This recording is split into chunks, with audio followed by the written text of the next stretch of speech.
Le Special Operations Executive, SOE ou département des opérations spéciales, avait été créé par Winston Churchill dès l'entrée en guerre du Royaume-Uni.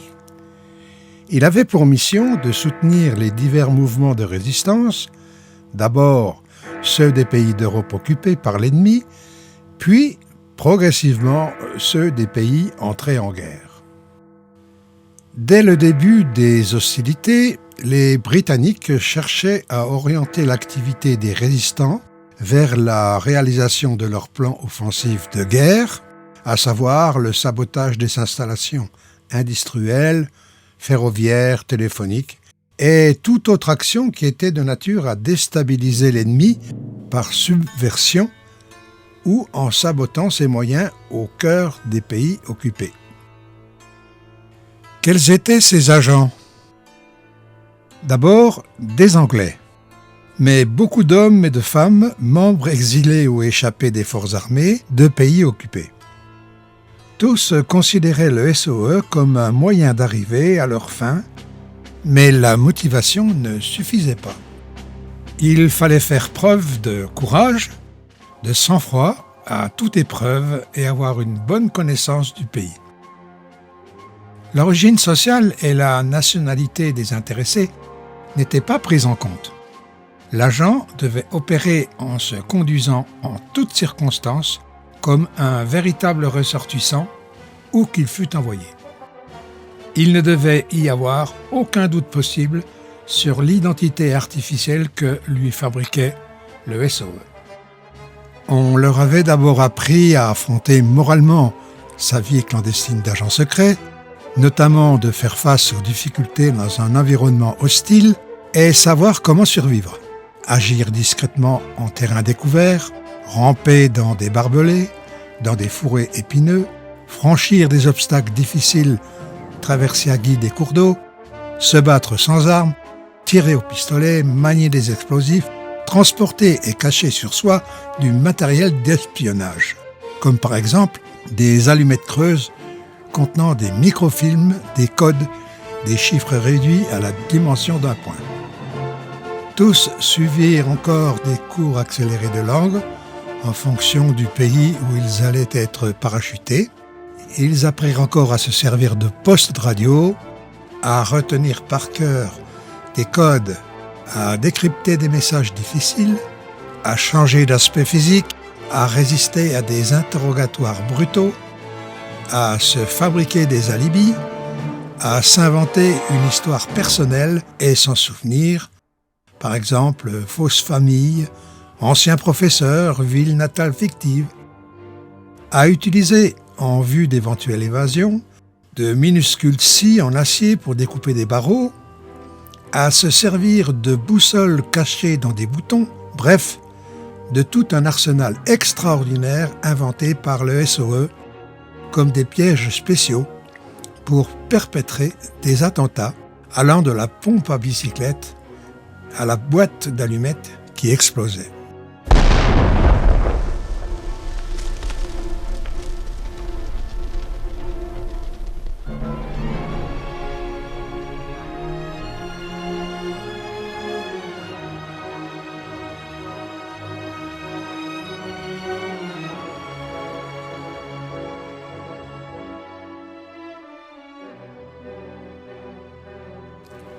Ticket de ravitaillement, faux papiers, carte d'identité.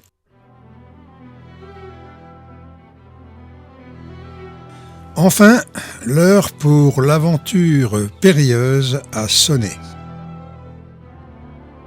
Dernière inspection de ce que l'agent transporte avec lui et camouflage de messages confidentiels à remettre à qui de droit.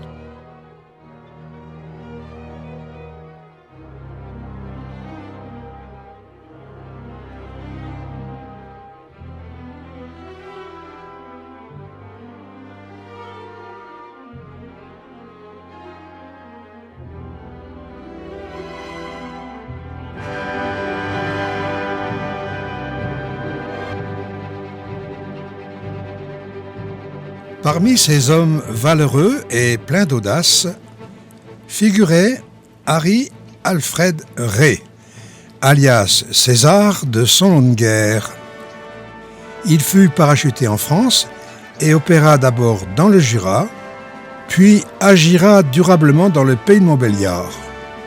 Son rôle, encadrer, unifier les mouvements de la résistance en les approvisionnant en armes et en explosifs par l'organisation de parachutage en provenance du Royaume-Uni.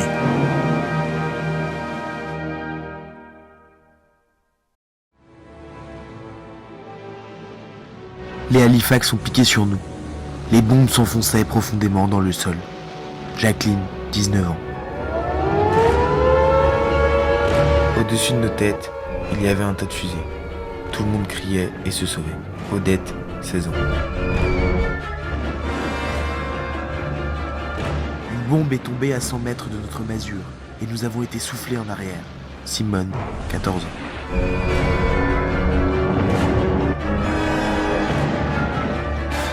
Ça a été un déluge de bombes. Philippe, 7 ans.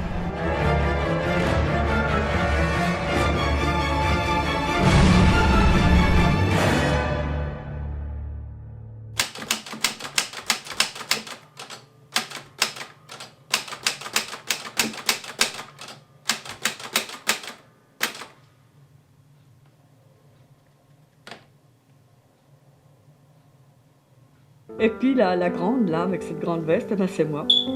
Et j'avais quelque chose comme 19 ou 20 ans. Sochaux, ville ouvrière de l'Est de la France dans le Doubs, elle abrite les usines Peugeot, véritable force de production industrielle. En 1943, la ville et les usines sont occupées par les Allemands. La fabrication de pièces d'aviation au service de l'armée allemande en grande série est envisagée. Cette nouvelle stratégie hisse la ville en cible privilégiée pour les Alliés. Les Sochaliens, conscients du risque, vivent dans l'appréhension d'un bombardement désormais devenu inévitable.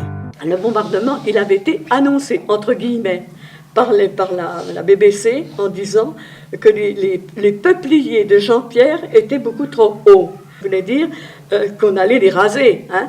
Bon, seulement ça n'a pas été divulgué, comme bien entendu, ça a peut-être été mal interprété. J'ai toujours angoissé, ne sachant pas si un jour ça ne serait pas pour nous. Et on disait toujours, bien c'est aujourd'hui ce n'est pas pour nous, c'est pour les chleux. Et ce jour-là, eh bien comme par hasard, les avions qui sont arrivés, c'était bien pour nous bombarder. 16 juillet, dans la soirée, 150 bombardiers Halifax anglais de la RAF décollent de différentes bases au nord de l'Angleterre. L'assaut est imminent. On ne peut pas dire qu'on dormait sur nos deux oreilles, mais enfin on se reposait quand même un petit peu. Hein. Et puis il ne faut pas perdre de vue qu'on était toutes seules, les trois, avec ma maman quand même. L'habitude que nous avions, c'était de préparer avec les quelques victuailles que nous avions, les papiers et autres, et quelques vêtements, pour nous rendre plutôt du côté de Montbéliard, à environ 1 kilomètre de chez nous, au lieu dit la Grange-la-Dame. Et ce jour-là, ma petite sœur était particulièrement fatiguée, et tout en s'étant levée quand maman nous avait demandé de faire vite, elle s'était habillée, et puis un petit peu nonchalante, elle s'était recouchée tout habillée. Donc ça ne nous a pas mis quand même dans de bonnes conditions pour nous échapper. Et c'est à ce moment-là que plutôt que de nous éloigner de la maison, nous sommes montés directement au fort qui était au-dessus, en quelque sorte, de la rue à laquelle nous habitions. Elle a dit, allez, les gamines, vite, il faut monter au fort tout de suite. Je ne sais pas comment on est monté au fort, parce que je ne sais pas si tu connais le fort. Il faut le grimper quand même, hein, au milieu de la nuit. Hein. Mais quand on a le feu au ventre, hein, on trouve des ressources, je ne sais pas où. Et nous nous sommes réfugiés à ce moment-là dans les tranchées du fort, qui n'était plus bien sûr en activité, ça va de soi, et dans l'état dans lequel elle se trouvait, c'est-à-dire dans les ronces, tout simplement. Et par précaution, nous étions couchés, donc les trois gamines, comme je disais, dans les tranchées, maman s'était couchée sur nous pour nous protéger. Elle blessée, peu importe, mais les enfants, non. En moins de 20 minutes, entre minuit 40 et 1h du matin, plus de 700 bombes sont lâchées sur Sochaux et les localités voisines.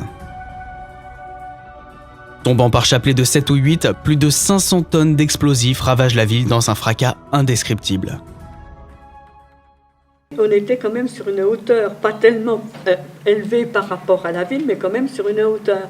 Et on entendait parfaitement les avions piquer sur la commune et lâcher leurs bombes.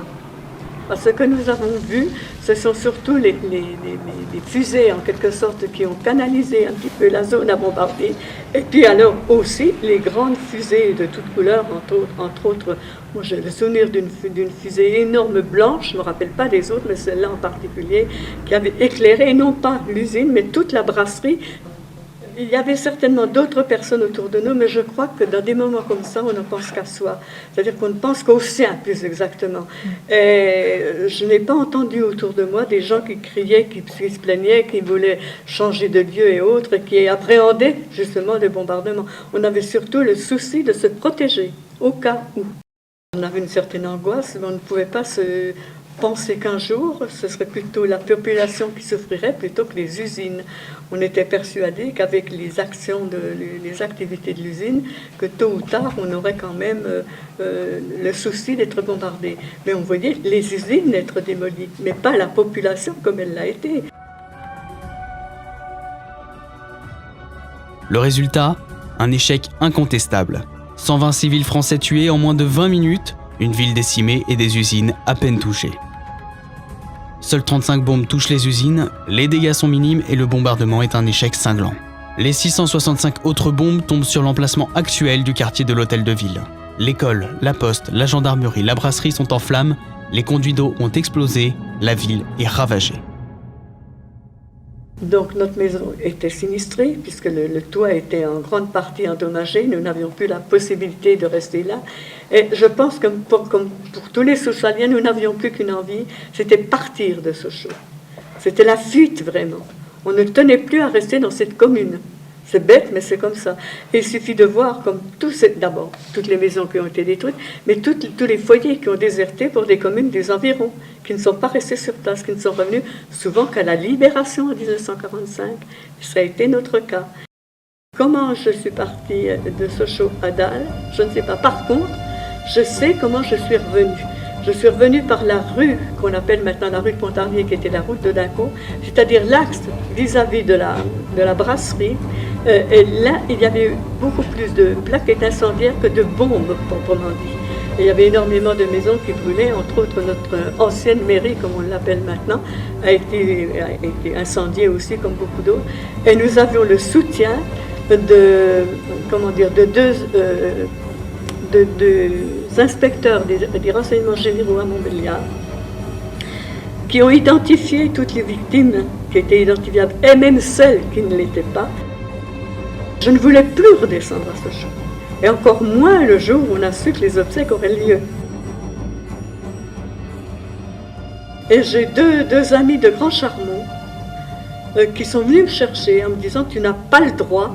On a un des nôtres qui a été tué au bombardement, le fils Tisserand, pour ne pas le citer. Tu dois être là, pour eux tous, mais pour lui en particulier. La presse collaborationniste reprend immédiatement l'événement dans les médias pour dénoncer les crimes barbares des Alliés. Les impérialistes anglo-américains sont rendus coupables du désastre. Raison principale de cet écart est due à une erreur de 620 mètres dans le marquage. De nombreuses explications sont avancées pour essayer d'expliquer cette erreur humaine. La DCA allemande a déplacé les fusées, les avions ont confondu la brasserie de la ville qui vient d'être peinte en blanc et les usines. Les Sochaliens, eux, ont d'autres préoccupations, la reconstruction de leur ville. Il y a un élan de solidarité exceptionnel, et parmi les personnes qui ont pu en réchapper, et parmi toutes les communes des environs. Et en plus, à Sochaux, nous avons deux rues qui s'appellent la rue de Pontarlier et la rue d'Épinal. Pourquoi ?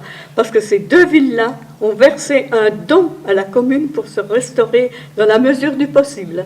Les usines n'ayant été que partiellement endommagées, la peur d'un deuxième bombardement était omniprésente. Hariri, alias César, était dérouté par ce raid aérien meurtrier. Il détestait les bombardements.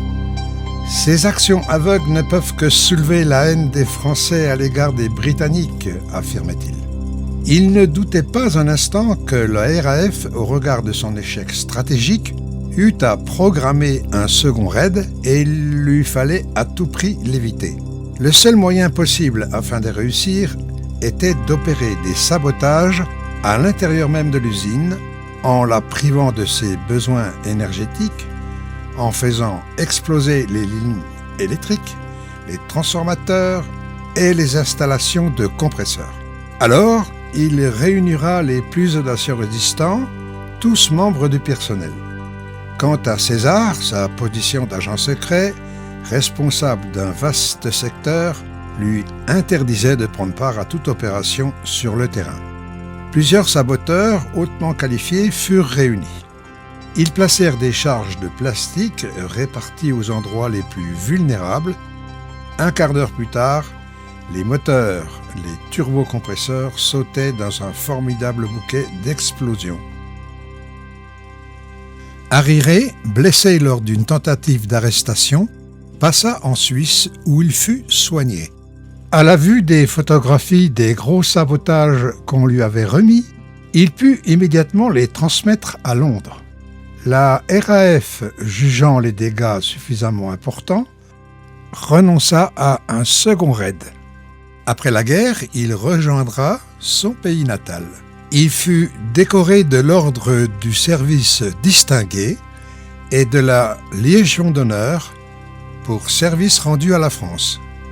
En 1991, il reviendra en Franche-Comté pour saluer les personnes, les foyers qu'il avait hébergés pendant ses missions secrètes. Atteint d'une maladie incurable, Harry Ray mourut à l'âge de 71 ans.